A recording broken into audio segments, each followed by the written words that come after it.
안녕하세요. 저는 강릉에 살고 있는 30대 중반의 여성입니다. 여러분은 도무지 현실에서는 일어날 것 같지가 않은 그런 말도 안 되는 일들을 겪어본 적이 있으신가요? 누구나 살면서 한 번은 그런 일들과 마주하게 된다더라고요. 요즘은 드라마가 현실을 못 따라간다는 말도 많이들 하고 있고요. 저 역시도 그런 말들을 많이 들어봤었지만 설마 하니 그런 기가 막힌 일이 저에게 닥칠 거라고는 미처 상상하지 못했습니다.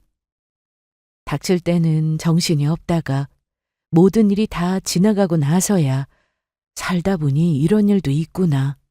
이게 사람들이 말하던 그 드라마 같은 현실이구나 싶더라고요. 저는 따뜻한 부모님 밑에서 태어나 평범한 가정에서 평범한 인생을 살아온 보통 사람이었습니다. 살면서 운이 좋았던 건지 극단에 치우친 사람들을 만나본 경험도 거의 없었습니다. 제 주변의 친구나 지인들도 대부분 저처럼 유별나지도 않고 이상하지도 않은 지극히도 평범한 사람들이었고요. 그런데 인터넷을 찾아보니 사람들이 우스갯소리로 이런 말들을 하더라고요. 인생에서 좋은 사람을 여러 명 만나는 것보다 그저 또라이 한 명을 피하는 게 더 큰 행운이다라고요. 그 말을 처음 보았을 때만 해도 저는 별 의미를 두지 않고 쉽게 넘겼었는데 결혼을 하면서 제 인생에 시댁 식구들이라는 사람들이 들어오고 나니 왜 사람들이 그런 말들을 했었는지를 알겠더라고요. 그건 전부 본인들이 겪었던 경험으로 깨닫게 된 주옥 같은 조언이었다는 사실도요. 저는 연애 결혼을 했습니다. 그 사람을 처음 만났던 건 제가 28살이 되던 해의 여름이었어요. 그 해에 결혼을 앞두고 있던 제 친구가 예비신랑의 친구라면서 소개를 시켜준 사람이었습니다. 한 달이 건너서 알게 된 사이였던 거죠. 그리고 그 사람은 저보다 3살이 많은 연상이었어요. 사실 그동안 저는 연상과는 인연이 없었는지 내내 연하만 만나왔었거든요. 연애를 하든 썸을 타든 하다못해 직장에서 같은 팀으로 엮이는 사람들도 남자는 죄다 연하였죠. 그래서인지 처음 만나보는 연상이 주는 느낌이 여러모로 참 색다르고 신기하게 다가왔던 것 같습니다. 남자친구가 운전을 해서 저를 어딘가에 태워주더라도 오빠라서 잘 챙겨주는구나 싶었고, 전셋집에 문제가 생겨서 저 대신 집주인과 싸워줄 때도 오빠라서 그런지 참 듬직하구나 싶었죠. 웃긴 건 그 사람도 제가 본인의 그런 점에 매력을 느끼고 있다는 사실을 너무나 잘 알고 있었다는 점이었습니다. 아름아, 내가 또 도와줘야 할 일은 없어? 응?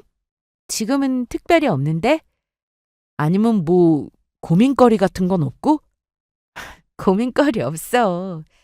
갑자기 그런 걸 왜 묻는 거야?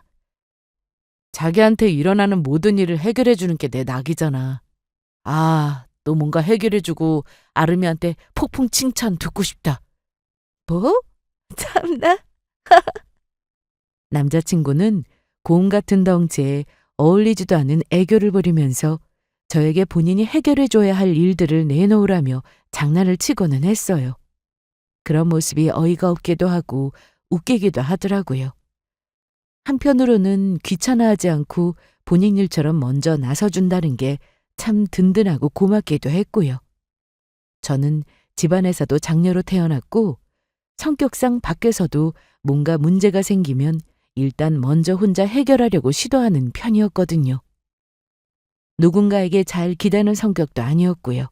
그래서 다른 누군가에게 오롯이 나만의 문제를 부탁을 한다는 건 정말 중요하고 어려운 일이 아니고서야 거의 없는 일이었습니다. 하지만 그랬던 제가 남자친구를 만나고 나서부터는 조금씩 달라지기 시작했어요. 무슨 일이 생기면 먼저 남자친구에게 조언을 구하기도 했고, 때로는 해결을 부탁하기도 했고요. 물론 부탁을 한다고 해서 무조건 해결이 되는 건 아니었지만 적어도 내 고충을 함께 들어줄 사람이 있다는 것만으로도 마음속으로는 큰 위안이 되더라고요. 이래서 사람들이 고민을 나누는 거구나 싶기도 했고요. 사람이 사람에게 호감을 느끼고 의지를 하는 데는 여러 가지 요소가 있을 수 있잖아요. 그게 경제적인 부분일 수도 있고, 외면적인 부분일 수도 있고, 혹은 정신적인 부분일 수도 있고요. 저에게 남자친구는 마지막에 속했습니다. 그렇다고 해서 다른 부분들이 나쁘다는 의미는 아니었지만 적어도 제가 결혼을 하자는 남자친구의 말에 주저없이 고개를 끄덕인 건 전부 다 그 사람의 성격 때문이었습니다. 3년을 만나오는 동안 지치지도 않고 한결같이 저에게 잘해주었던 그 다정한 성격이요. 지금까지 그랬던 것처럼 우리가 부부가 되고 나서도, 그리고 평생을 함께 살다가 어느 한쪽이 먼저 세상을 떠날 때까지도 저 마음이 변하지 않을 거라고 믿었죠. 그게 저의 제일 큰 판단 착오였던 것도 모르고요. 어쨌든 저희는 3년의 연애를 거친 끝에 결혼을 하게 되었습니다. 결혼을 하던 당시에는 잘 몰랐지만 결혼을 하고 나니 그 전까지는 몰랐던 것들이 눈에 보이기 시작하더라고요. 제일 먼저 알게 된 것은 바로 시댁의 문제였습니다. 저희 시댁은 소위 말하는 여러 가지 악조건을 가지고 있었어요. 우선은 시아버지가 편찮으시다는 점이었습니다. 시아버지와 시어머니는 나이 차이가 좀 많이 나는 편이었어요. 옛날인 걸 감안하더라도 8살이 넘는 나이 차이가 있으셨죠. 그래도 불과 작년까지만 해도 정정하셨다고 하더라고요. 매일같이 등산도 하시고 친구들도 만나고 하시면서 일체 시어머니에게 수발을 들어달라거나 하면서 귀찮게 하신 적이 없으셨다고요. 하지만 그 연세의 노인분들이 대개 그렇듯이 일단 한번 아프기 시작하면 전체적으로 면역력이 떨어지면서 여러 가지 문제가 한꺼번에 발생하는 경우가 흔했죠. 저희 시아버지도 그런 케이스였습니다. 아버지는 어느 날 갑자기 저렇게 되셨어. 아무런 전조도 없이? 감기에 걸리셨는데 너무 오래 간다 싶더라고. 그런데 기침 소리가 영 심상치 않아서 병원에 모시고 갔더니 폐렴이라고 하더라고. 일단 급한 대로 응급실 통해서 입원은 하셨었는데 그 뒤로 폐 기능이랑 신장, 심장 기능이 한꺼번에 나빠지면서 계속 입퇴원을 반복하셨어. 뭐 어떻게 방법이 없대? 방법이 없지. 나이가 드셔서 신체 기능이 떨어지는 게 어쩔 수가 없는 현상이라고 하더라고. 이제 와서 저 연세에 무슨 수술을 할 수 있는 것도 아니고 나빠지면 입원했다가 괜찮아지면 퇴원했다가 하는 거지 뭐. 어머니가 많이 힘들어하시지. 평소에는 결벽할 정도로 깔끔하게 생활하시고 워낙에 본인 일은 본인이 잘 알아서 하는 성격이셨다고 하더라고요. 그전까지는 본인 옷도 본인이 세탁해서 다 다려 입으실 정도였고요. 그런데 하루아침에 제대로 걷지도 못하고 화장실을 갈 때도 부축을 받아야 할 정도가 되셨으니 얼마나 답답하시겠어요. 자연히 시아버지는 시어머니에게 짜증이 점점 늘어만 갔습니다. 게다가 시어머니도 힘든 건 마찬가지였겠죠. 모든 걸 알아서 하던 남편이 24시간 돌봄이 필요한 환자가 되었으니까요. 졸지에 기약도 없는 병수발하는 신세가 되었는데 당연히 힘들지 않겠어요? 문제는 시어머니가 저희만 보면 신세 한탄을 하시기 시작했다는 점이었습니다. 아이고, 늙으면 빨리 죽어야지. 너희 아버지 보니까 안 아프고 죽는 것도 복인 것 같구나. 에이, 왜 그런 말씀을 하세요? 어머니라도 건강하게 잘 지내실 생각을 하셨어야죠. 나는 이미 틀렸다. 너희 아버지 병수발하다가 나도 골병 들게 생겼는데 이러다 우리 둘 다 쓰러지기라도 하면 너희한테 미안해서 어떡하면 좋니? 시아버지는 상태가 좋을 때는 멀쩡하게 대화도 하시고는 했지만 그렇지 않을 때는 한없이 나빠지고는 하셨습니다. 시아버지가 입원한 병원에서는 간병인이 아니면 보호자 한 명이 무조건 24시간 환자 곁에서 상주해야 한다고 말을 했고요. 게다가 시아버지가 선망 증상까지 보일 때도 있어서 같은 병실을 쓰고 있는 다른 사람들도 밤잠을 설칠 때도 많다고 하시더라고요. 옆에서 같이 자고 있는 시어머니도 마찬가지셨겠죠. 교대를 해드리고 싶어도 저희 둘 다 맞벌이를 하고 있어서 밤새 병실을 지킬 수는 없었습니다. 대신에 시간이 될 때는 시어머니를 몇 시간이라도 쉬게 해드리려고 최대한 병원을 자주 찾아가는 편이었어요. 그럴 때면 시어머니는 저희 앞에서 곡소리를 내고는 하셨습니다. 듣기 좋은 소리도 한두 번이라는데 날마다 저희를 붙들고 늙으면 죽어야 한다. 이러다 나도 곧 가겠다 같은 말씀을 하시니 참 듣기가 민망하더라고요. 마음도 불편했고요. 결국 듣다 못한 남편이 저에게 그러더라고요. 어머니 답답해서 저러시는 것 같은데 우리가 간병비라도 좀 드리는 게 어떨까? 간병비를 드리자고? 얼마나? 딱 간병비라기보다는 용돈 느낌으로 그 돈이라도 받으시면 좀 덜 우울해하실 것 같아서 저러다 어머니도 혈압 올라서 같이 쓰러지실까 봐 걱정도 되고 그러네. 저희는 양가 생신이나 어버이날처럼 특별한 날들을 제외하고는 용돈을 아예 드리지 않고 있었거든요. 처음부터 그러기로 합의를 한 상태였고요. 하지만 저는 조금 고민한 끝에 알겠다고 대답했습니다. 그게 위로가 된다면야 그것도 방법이겠다 싶더라고요. 원래 시어머니 대신에 간병인을 썼으면 나갔을 돈이기도 하니 그냥 그러자고 한 거죠. 남편과 의논한 끝에 저는 경조사비로 챙겨둔 돈에서 간병비의 일정 부분에 해당하는 금액을 시어머니께 드렸습니다. 남편의 말이 맞기는 하더라고요. 생각지도 못했던 돈이 생기자 시어머니는 금세 기분이 좋아지셨습니다. 저희를 보고도 신세한탄을 하기는커녕 내내 싱글벙글 웃기만 하시더라고요. 이럴 줄 알았으면 진작에 조금이라도 드릴 걸 그랬나 싶을 정도였죠. 문제는 그게 몇 달 가지 않았다는 점이었지만요. 그래도 어쨌거나 당시에는 효과가 있는 듯해 보였습니다.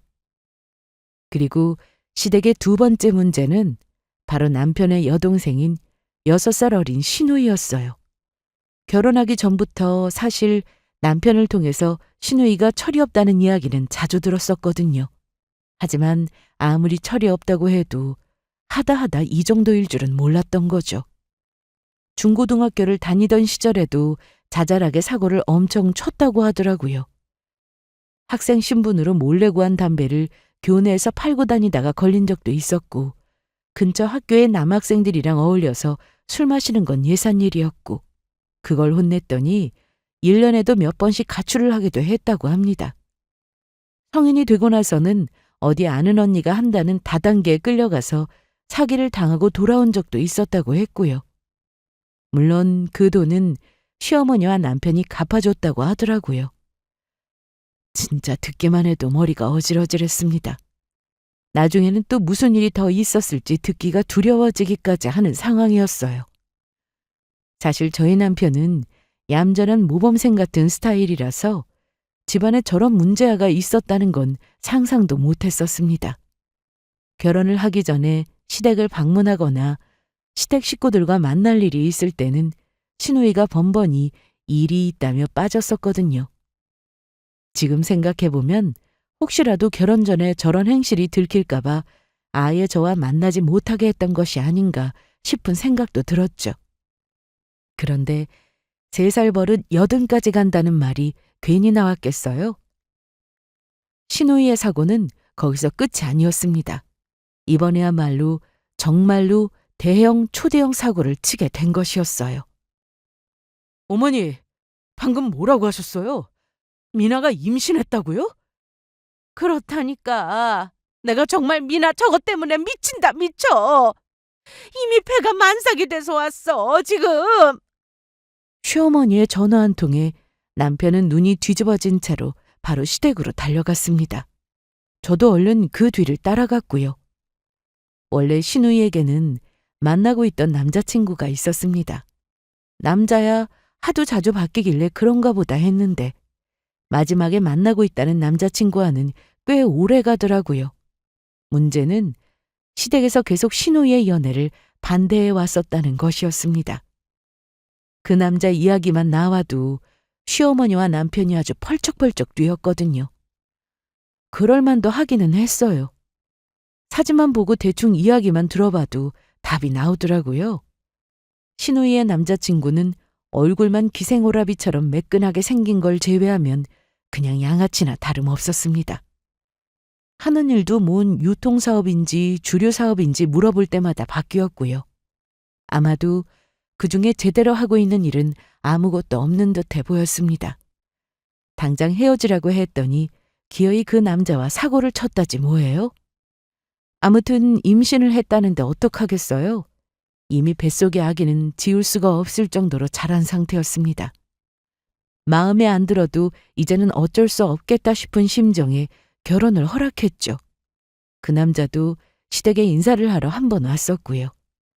아기를 낳고 나서 간단하게라도 결혼식을 올리기로 하고 일단 그때까지는 모든 것을 보류하기로 했습니다. 당연히 시댁 분위기는 초토화 상태였죠. 그런데 문제는 거기서 끝이 아니었습니다. 뭐라고? 이제 연락이 안 된다고? 그게 무슨 말이야? 몰라. 그 자식이 전화를 안 받아. 내 번호는 아예 차단했나 봐. 무슨 말 같지도 않은 소리를 하고 있어. 그럼 빨리 그 자식 집이라도 찾아가 보면 될 거 아니야. 가봤어. 가봤는데 아예 짐을 다 뺐더라고. 이사 나갔나 봐. 아예 잠적하려고. 그 자식 진짜 미친 거 아니야? 애를 낳아서 같이 살 것처럼 굴 때는 언제고 아이를 낳기 직전이 되자 그 남자가 아예 연락이 두절된 것이었어요. 신우이의 번호를 차단한 것뿐만이 아니라 살고 있던 자취방의 짐까지 다 빼고 이사를 가버렸다고 하더라고요. 그제야 신우이는 자신이 결혼을 하겠다고까지 한 남자에 대해서 아는 것이 거의 없다는 사실을 깨닫게 되었습니다. 한쪽에서 연락을 끊어버리면 언제든지 끊길 수가 있는 사이라는 사실을 알게 된 거죠. 바로 지금처럼요. 당시에 신우이는 이미 만삭이었습니다. 언제 아기를 낳는다고 해도 전혀 이상하지 않은 상태였어요. 그런 상황이니 당연히 집안은 또 한 번 발칵 뒤집히게 되었습니다. 남편은 신우이가 알려준 주소를 토대로 남자를 찾아다녔지만 별 소득은 없었습니다. 작정하고 잠적한 사람을 보통 사람들이 어떻게 찾을 수가 있겠어요? 경찰에 신고를 할까, 흥신소에 도움을 빌릴까도 생각해 보다가 결국 시댁은 출산 후에 정식으로 법적 절차를 밟기로 했습니다. 이쪽으로 잘 아는 사람에게 물어보니까 출산 전에는 애아빠라는 법적 사실을 인정받기가 어려워서 경찰에 신고를 한다고 해도 적극적으로 찾아주지 않을 가능성이 높다고 하더라고요. 그래서 일단 애부터 낳고 나서 뭐가 됐든 해결을 보기로 한 거죠. 얼마 지나지 않아서 신우이는 아들을 낳았습니다. 평범했다면 모든 사람들에게 축하받아야 할 출산이었지만 상황은 전혀 그렇지 못했어요. 시어머니는 착잡한 얼굴로 병원만 오가셨고 남편은 자다가도 깨서 그 남자 욕을 하고는 했습니다. 아기를 낳았으니 곧 법원에서 친생자 인지 청구 소송을 걸어서 유전자 검사를 하기로 했습니다. 이 단계로 가면 법원에서 알아서 연락이 두절된 애아빠의 소재를 찾아준다고 하더라고요. 그 뒤에 양육비 청구도 가능하다고 했고요. 하지만 그렇다고 해도 상황이 달라지는 것은 아니었습니다. 다행히 어찌저찌 양육비는 받아낸다 치더라도 만삭인 와이프를 버리고 간 인간을 뭘 믿고 같이 살겠어요? 그 남자와는 이미 끝난 사이라고 보는 게 맞았죠. 말하자면 신우이는 앞으로 혼자서 저 갓난아기를 키워야 하는 상황이었습니다. 병원에서 나온 후 짧게나마 산후조리원에 들렀다 온 신우이는 그 뒤부터 정상적이지 않은 생활 패턴을 반복했습니다. 우울증이 왔다면서 하루 종일 누워서 TV만 보고 잠만 자는 상황이었어요. 병원에 계시던 시어머니와 저희가 번갈아 가면서 신우이의 자취방에 들렀습니다. 아가씨, 저희 왔어요. 집안 꼴이 이게 뭐야? 야, 미나야! 아기 울고 있잖아. 배고파서 이러는 거 아니야? 방금 전에 먹였어. 짜증나. 왜 자꾸 우는지 모르겠어. 집에 갔더니 가관도 아니었습니다. 발을 들이자마자 목격한 것은 아주 폭탄이라도 맞은 것처럼 개판 5분 전이 되어 있는 집안꼴이었어요. 바닥 곳곳에 널려있는 아기 기저귀에 굴러다니는 휴지와 쓰레기의 먼지까지 그야말로 발 디딜 틈이 없는 상황이었습니다. 그렇다고 아기라도 제대로 돌보고 있느냐고 하면 그것도 아닌 것 같아 보였어요. 집안에 들어갔을 때부터 아기가 바닥에 누워서 계속 빽빽 울고만 있었거든요. 저는 얼른 들어가서 보일러 온도를 조정하고 바닥에 누워 울고 있는 아기를 안아들었습니다. 보니까 기저귀를 갈아야 하는 것 같더라고요. 기저귀를 갈아주고 안아서 좀 다독여주니까 아기는 금세 잠이 들었는지 새근새근 숨소리를 내면서 조용해졌습니다. 야, 정신 차려! 너는 그렇다 치고 애는 제대로 돌봐야 할 거 아니야. 여기까지 잔소리하려고 왔어? 내가 알아서 할 테니까 나 좀 내버려둬! 아유, 저게 진짜 내가 지금 잔소리를 안 하게 생겼어? 참, 뭐 하나 제대로 하는 게 없더라고요. 이러고 있을 게 뻔해 보이긴 했지만 정말 제 상상을 초월하는 그림이었습니다. 제 친여동생이었다면 등짝을 때려서라도 정신이 번쩍 들게 했을 것 같았지만 남편은 그럴 생각이 별로 없어 보이더라고요. 남편은 몇 마디 하고는 한숨만 푹푹 내쉬는 게 끝이었습니다. 하긴 신우이가 뭐라고 해서 바뀔 사람 같았으면 진작에 바뀌었겠죠. 아가씨, 마트에서 장봐온 거 냉장고에 정리해서 다 넣어뒀으니까 잘 챙겨 먹어요. 엄마가 건강해야 아기도 건강하죠. 나 요거트 먹고 싶은데 요거트 있어요? 요거트 같은 소리하고 있네. 정신 못 차리지? 그러면서도 남편은 신발을 챙겨 신고 요거트를 사러 다시 편의점으로 나가고 있었습니다. 그 뒷모습을 보면서 저는 신우이에게 계속해서 주의사항을 알려주었어요. 아까 자꾸 우는 건 기저귀 때문이었어요. 기저귀는 밤에도 계속 갈아줘야 해요. 대변 보고 나면 특히 곧바로 갈아줘야 하고요. 이런 건 아가씨도 알죠? 밤에는 나도 자야 하는데. 애가 하루 종일 자꾸 우니까 미쳐버리겠어요. 혼자서 돌보려니까 당연히 힘들죠. 정 안 되겠으면 사람이라도 불러요. 나라에서 도우미 지원해주는 것도 있으니까. 지원해줘도 내 돈도 들잖아요, 그거. 그래도 힘들다면서요. 그럼 불러야죠. 어쩌겠어요. 짜증나, 진짜. 엄마는 왜 이렇게 안 와요? 언니가 전화하면 받아요? 내 전화는 안 받아요. 대화가 길어질수록 머리가 지끈거리는 기분이었습니다. 이제 시어머니도 포기했는지 신우이 전화를 피하고 있는 모양이더라고요. 저도 처음에는 기가 차면서도 혼자 저러고 있는 신우이가 안쓰럽기도 했어요. 그래서 제가 할 수 있는 최대한 잘해주려고 노력했죠. 아무래도 외출하기가 힘들 테니 시장도 주기적으로 봐서 냉장고도 채워줬고 가서는 아기 돌보는 법도 조언해줬고요. 저도 자식을 키우고 있는 입장이니 신우이의 당황스러운 심정이 이해가 가지 않은 것은 아니었습니다. 애아빠가 도망가고 졸지에 혼자서 출산과 양육을 떠맡게 된 처지라면 저라도 하루하루가 미쳐버릴 것처럼 힘들었겠죠. 하지만 그렇다고 해서 이렇게 마음대로 살고 있는 게 당연한 것은 아니었습니다. 하지만 제가 도와주려 하면 할수록 신우이는 정신을 차리기는커녕 점점 더 저에게 모든 걸 다 맡기려고 하더라고요. 제가 일이 바빠 찾아가지 못하는 날이면 왜 안 오냐고 전화를 해서 짜증을 부리기도 했고요. 나중에는 하도 당당하게 요구하길래 신우이 애를 제가 봐주는 게 아니라 제 아기를 마치 신우이에게 맡겨놓은 건가 착각할 정도더라고요. 호의가 계속되면 권리인 줄 안다더니 슬슬 이건 아닌데 싶다는 생각이 들고 있을 찰나였습니다. 그리고 제가 우려하고 있던 것처럼 드디어 말도 안 되는 사건이 벌어지게 되었죠. 하루는 시어머니가 저와 남편에게 집으로 갈 테니 좀 만나자고 하시더라고요. 그런데 목소리가 하도 진지하고 다급해 보여서 의아했죠. 잠시 후 집으로 온 시어머니가 대뜸 저에게 이러시는 겁니다. 내가 생각을 많이 해봤는데 아무래도 미나 애미 네가 좀 키우는 게 어떻겠니? 네? 아가씨 애를 키우라고요? 저는 너무 황당한 나머지 제가 방금 들은 것이 맞는지를 다시 되물었습니다. 그런데 시어머니는 제 반응을 예상이라도 했다는 것처럼 태연하게 고개를 끄덕이더라고요. 그래, 내가 미나 저거 하는 꼴을 지켜보니까 도저히 마음이 안 놓여서 안 되겠다. 너희 시누이 아직 나이도 어리고 너희도 알다시피 제가 할 줄 아는 게 뭐가 있니? 애미 네가 손도 야무지고 너는 육아 경험도 있으니까 잘할 것 아니냐. 아니, 아가씨를 돕는 것도 아니고 저더러 키우라는 말씀이세요, 지금? 너한테 애가 없으면 몰라도 이미 하나 있잖니.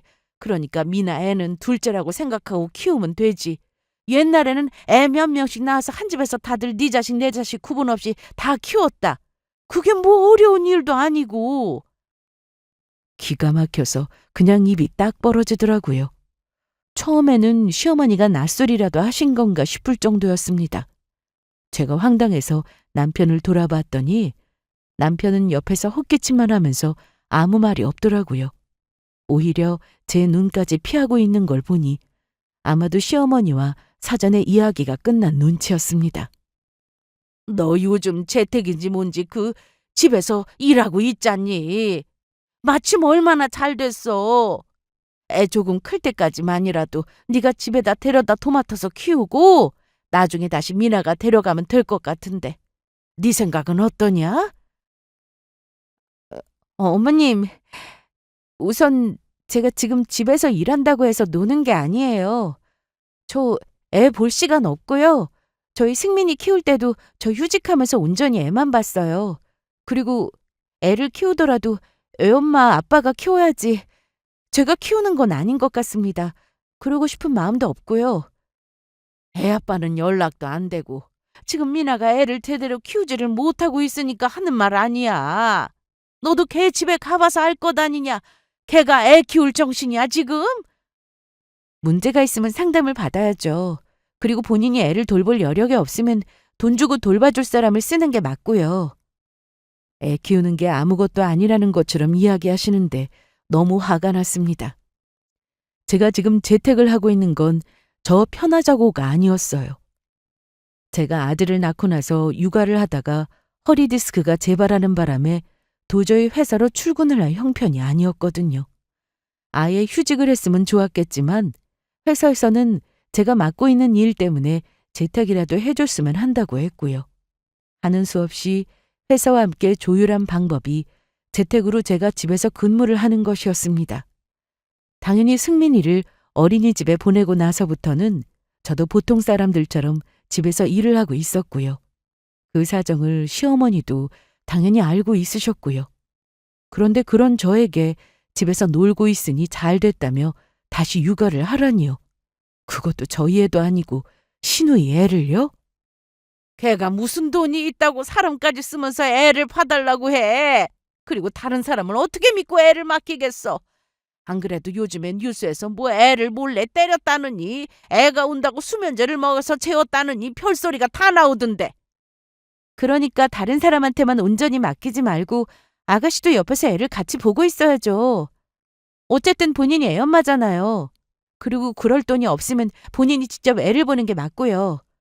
예, 너는 어떻게 된 애가 시어미한테 한마디를 안 주고 따박따박이야? 결국 말문이 막힌 시어머니는 저에게 버럭 소리를 지르기 시작했습니다. 됐다!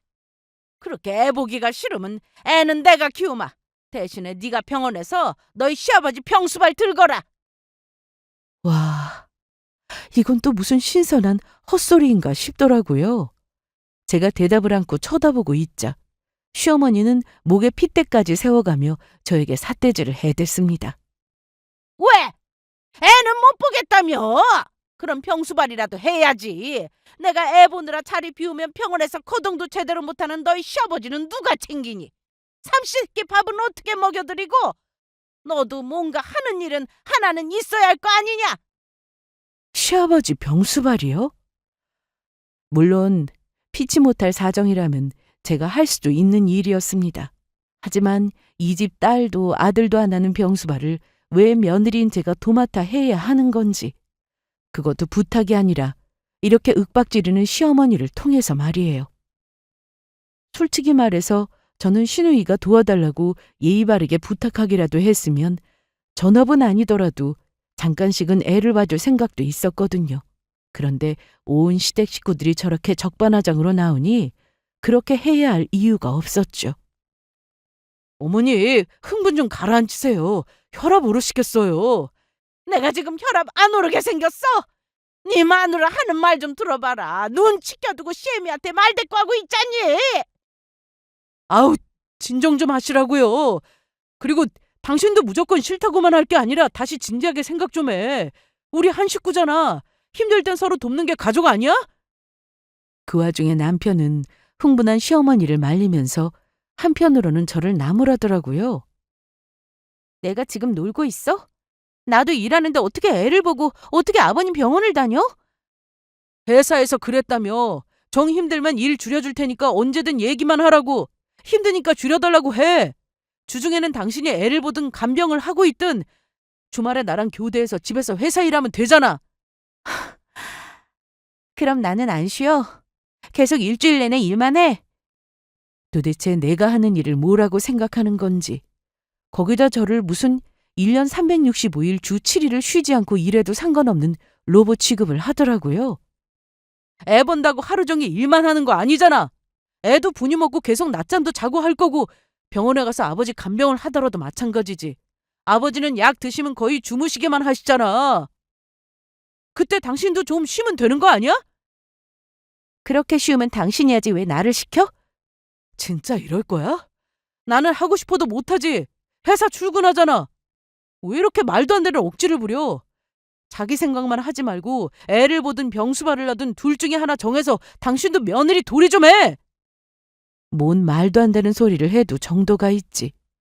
다른 사람도 아니고 내 편이어야 할 남편에게 저런 소리를 들으니까 그냥 온몸에 힘이 쭉 빠지더라고요.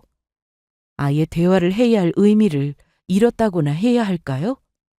내가 지금까지 믿고 살아온 게 저런 인간이었다니 너무나 실망스럽더라고요. 화가 나거나 기가 막힌 걸 넘어서 그 순간 저에게 밀려드는 감정은 말로 형용할 수가 없는 슬픔이었습니다. 무슨 일이 있어도 내 편이 되어줄 것만 같았던 옛날의 그 남자는 이제 그곳에 없었어요. 핏발선 눈으로 저를 노려보면서 이기적으로 굴지 말라고 소리를 지르는 남의 편만 있었죠. 입장을 바꿔놓고 허리 디스크로 회사도 제대로 못 나가고 있는 남편에게 이기적으로 굴지 말고 사위도리 좀 하라고 말했다면 저 사람은 뭐라고 대답을 했을까요? 장인 병수발을 들던가 처제 애 좀 데려다 키우라고 했다면요. 그리고 저는 그때 깨달았습니다. 우리는 끝났구나. 다시는 내가 사랑했던 그 남자를 볼 수 없을 거라는 현실을 깨달았죠.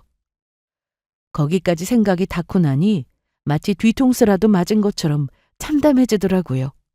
저는 생각을 정리한 뒤 그 자리에서 말했습니다. 그럼 제가 병원으로 갈게요.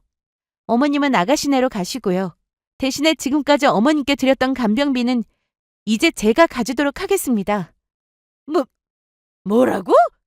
간병비를 네가 갖겠다고? 네. 말 그대로 그건 아버님 간병을 한다는 이유로 드렸던 돈이니까요. 누가 됐든 간병을 하는 사람이 받는 게 맞죠. 당신도 이해 없지?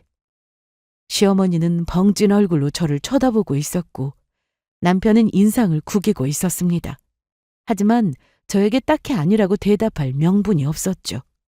이제 와서 됐다고 하기에는 체면도 상하는 상황이었고요. 결국 울며 겨자 먹기로 두 사람은 저에게 알겠다고 대답을 했습니다. 아마 남편은 설마 그 돈을 진짜로 제가 갖겠냐는 생각을 했던 것 같았어요. 하지만 저는 그 기대를 깨부수고 다음 날부터 철저히 1급으로 계산한 간병비를 매일 꼬박꼬박 제 개인 통장으로 옮겼습니다. 그리고 회사에는 죄송하지만 한 2달 정도만 일을 줄이겠다고 말한 채 병원으로 나갔죠. 애초에 1~2달로 기간을 잡았던 건 어차피 그 이상 가지 않을 거라는 생각이 들었기 때문이었어요. 아니나 다를까 시어머니는 겨우 일주일이 지날 무렵 다시 제 앞에 나타났습니다. 평소처럼 병원에 있다가 막 집에 도착했던 참이었어요. 애를 봐주다가 신우이랑 대팡 싸웠다고 하더라고요. 도저히 혈압이 올라서 나는 애 보는 건 못하겠다. 내가 병원에 있을 테니까 나랑 교대하자. 너더러 아예 키우라는 말 안 할 테니까 그 집에 왔다 갔다 하면서 좀 봐주기만 해라. 애 보는 거 별일도 아니라고 하셨잖아요. 힘드세요? 애 보는 게 문제가 아니라 미나 그것이 성격이 안 맞아서 그런 거야. 애 보는 건 일도 아니지. 아무튼 그건 그렇게 알고 저기 뭐야. 원래 나한테 간병비 주던 건 다시 돌려주고. 슬그머니 간병비 이야기까지 다시 꺼내는 시어머니에게 저는 웃으며 말했습니다. 제가 애 볼 테니까 그럼 육아도우미 평균 시급으로 쳐서 애 보는 돈은 저한테 주세요. 아가씨가 주든지 아니면 어머님이 주시든지요. 선불로 받을게요. 뭐? 애 보는 돈을 달라고? 네. 세상에 공짜가 어디 있어요, 어머님. 결국 제 말을 듣던 시어머니는 그 자리에서 폭발했습니다. 너 왜 이렇게 돈 타령이야? 돈에 환장했어? 그것도 싫으면 그냥 사람 쓰시고요. 일 안 하면 저야 좋죠. 그런데 어차피 누구를 불러도 돈은 나갈 텐데. 됐다 됐어. 어떤 일로 해? 결국 신우인의 애를 키우는 일은 없던 일이 되었습니다. 문제는 바로 그 다음에 벌어졌어요. 시어머니와 대판 싸웠으니 애는 다시 신우이가 혼자 보는 걸로 결론이 났었거든요. 시어머니는 간병비를 챙기고 싶었는지 원래대로 병원으로 되돌아갔고요. 그런데 며칠 지나지 않아서 갑자기 신우이가 저에게 전화를 걸었더라고요. 받지 않을까 하다가 받았더니 대뜸 저희 집 앞이라고 언제 오냐고 묻더라고요. 무슨 일인가 싶었죠. 잠깐 근처 마트에 장 보러 나온 거라고 곧 들어간다고 했더니 알겠다고 하길래 저는 비밀번호를 알려주면서 들어가 있으라고 말했습니다. 겨울 초입이라 날씨가 꽤 많이 쌀쌀했거든요. 저도 대충 하던 일을 정리하고 얼른 택시를 잡아 타고 집으로 곧바로 돌아갔고요. 그런데 저는 도착한 집에서 기가 막힌 꼴을 다시 목격하고 말았습니다. 제정신인가 진짜? 도착한 집에서는 아기 울음소리만 들리고 있었습니다. 신우이는 어디에도 보이지 않았어요. 잠깐 여기 앞이라도 나간 건가 싶어서 곧장 전화를 걸었지만 제 전화를 아예 차단해버린 건지 연락이 도무지 안 되더라고요. 두어 시간쯤 더 기다리고 나서야 저는 알게 되었습니다. 신우이가 작정하고 애를 여기 두고 갔다는 사실을요. 왜냐하면 저희 집에 아기뿐만 아니라 젖병에 기저귀에 옷가지들까지 필요한 아기짐이 죄다 와 있었거든요. 저는 바로 시어머니에게 전화를 걸었습니다. 어머님, 아가씨가 지금 저희 집에 애를 놔두고 제 전화를 안 받고 있는데요. 혹시 아가씨 어디 있는지 아세요? 그러다 오겠지. 네가 일단 애 좀 보고 있어라.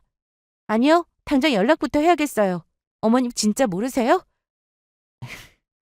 걔 여행 갔어. 제가 재차 재촉해서 묻자 한참 만에 시어머니는 그렇게 대답했습니다. 그 말을 듣는데 진짜 피가 거꾸로 솟는 기분이더라고요. 저희 집에 말도 없이 애를 놔두고는 본인은 답답하다며 여행을 갔다는 겁니다. 이게 제정신인 사람이 할 행동인가요?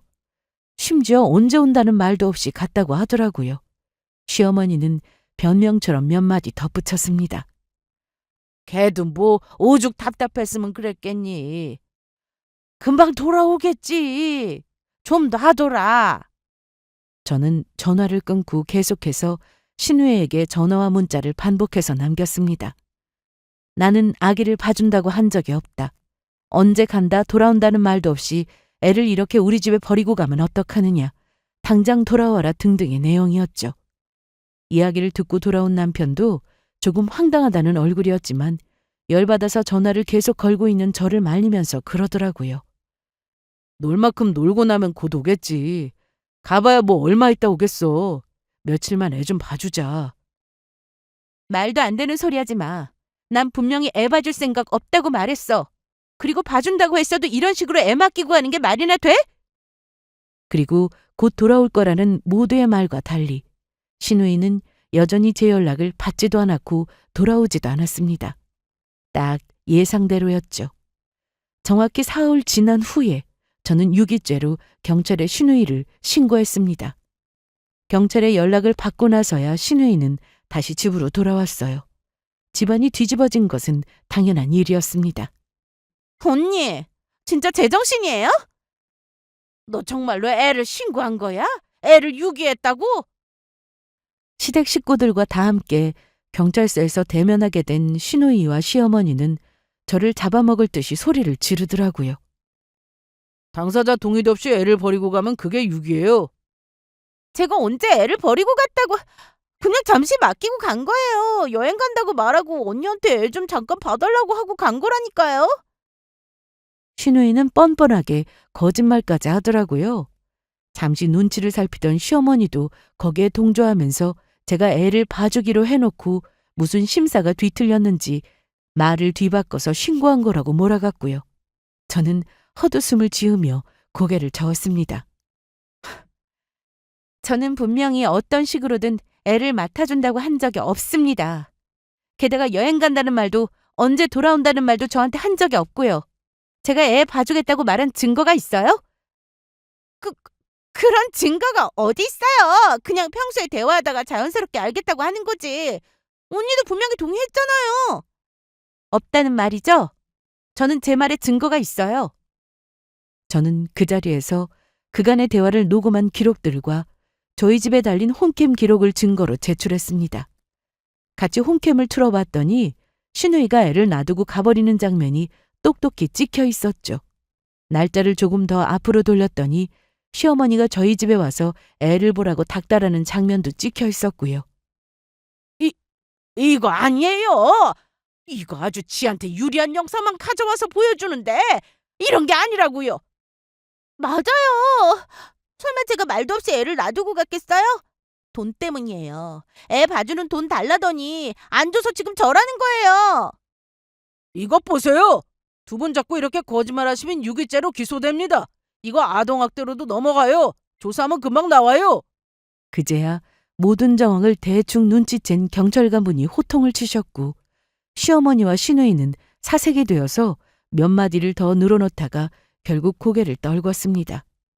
그때 뒤늦게 이 소식을 듣게 된 남편이 경찰서로 뛰어들어왔습니다. 그때까지 어쩔 줄 몰라 하던 두 사람은 들어오는 남편을 보자마자 눈빛이 싹 바뀌더라고요. 남편을 방패막이로 내세워서 저한테 다시 기세등등 갑질을 하려는 낌새가 보이기 시작했습니다. 뭐야, 당신 진짜로 미나 신고한 거야? 그랬다니까. 아유 참. 얘, 네가 뭐라고 좀 해. 당신 왜 이래, 정말. 이딴 걸로 식구끼리 경찰에 신고한다는 게 말이나 돼? 남편의 반응도 제가 상상했던 것과 전혀 다르지 않았어요. 이제는 더 이상 제가 아는 그 사람이 아니었죠. 저는 웃으면서 대답했습니다. 이딴 걸로도 경찰에 신고하면 감방에 간다던데 유기죄랑 아동학대죄 둘 다 적용이 된다고 하더라고. 여보! 아무래도 다들 반성을 안 하고 있는 것 같은데 합의는 하지 않겠습니다. 빨리 할 수 있으면 합의해달라고 하세요. 2단계에서 합의 안 하시면 검찰로 송치합니다. 상황을 지켜보던 경찰은 혀를 차면서 두 사람에게 말했습니다. 그제서야 사태 파악이 된 시댁 식구들은 저에게 빌기 시작했어요. 처음에는 저를 아주 때려 죽일 것처럼 몰아가더니 나중에는 눈물 콧물 다 흘리면서 두 손 모아서 합의해달라고 싹싹 빌어댔죠. 결론적으로 합의를 했지만 그것과 동시에 저는 남편과 협의 이혼을 진행했습니다. 더 이상 이 집안 인간들과 엮여서는 못 살겠다는 판단이 나왔거든요. 제가 작성한 대로 협의 이혼을 해주지 않으면 합의도 없다고 말했고요. 물론 저는 이혼 소송으로 가도 상관이 없다고 말했습니다. 다만 시간을 더 질질 오래 끌고 싶지 않았기에 결정한 방법이었고요. 남편 놈도 이리저리 알아보더니 결국에는 제가 하자는 대로 이혼을 결정했고요. 저는 아들을 데리고 이혼했고 재산 분할은 정확히 절반을, 그리고 그동안 세 사람이 저를 괴롭힌 것에 대한 위자료도 챙겼습니다. 매달 양육비를 청구받는 것도 당연하게 포함된 내용이었고요. 나중에 이 모든 조건을 문제 삼지 않겠다는 합의서도 받아 변호사를 통해 정식으로 교환했습니다. 저는 비로소 이제 자유의 몸이 되었어요. 세 사람 모두에게 사과도 받아냈고요. 졸지의 이 젊은 나이에 벌써 애 딸린 이혼녀 신세가 되어버렸지만 어쩌겠어요. 이런 게 인생이구나 싶더라고요. 몇 년간의 결혼 생활과 순식간에 끝내버린 이혼을 통해서 저는 많은 것을 깨닫게 되었습니다. 내 인생을 온전히 다른 누군가에게만 맡기고 의지한다는 게 얼마나 많은 위험이 따르는 일인지를요. 모든 짐을 나누라고 했던 남편과 만나 한때는 기쁨도 슬픔도 고민도 모두 나누며 살던 때도 있었지만 그 마지막이 결국은 이것이었죠. 저는 다시 혼자 씩씩하게 예전처럼 살아가 보려고 합니다. 제 일은 제가 알아서 잘하던 바로 결혼 전에 그때로 돌아가서요. 여기까지 들어주셔서 감사합니다.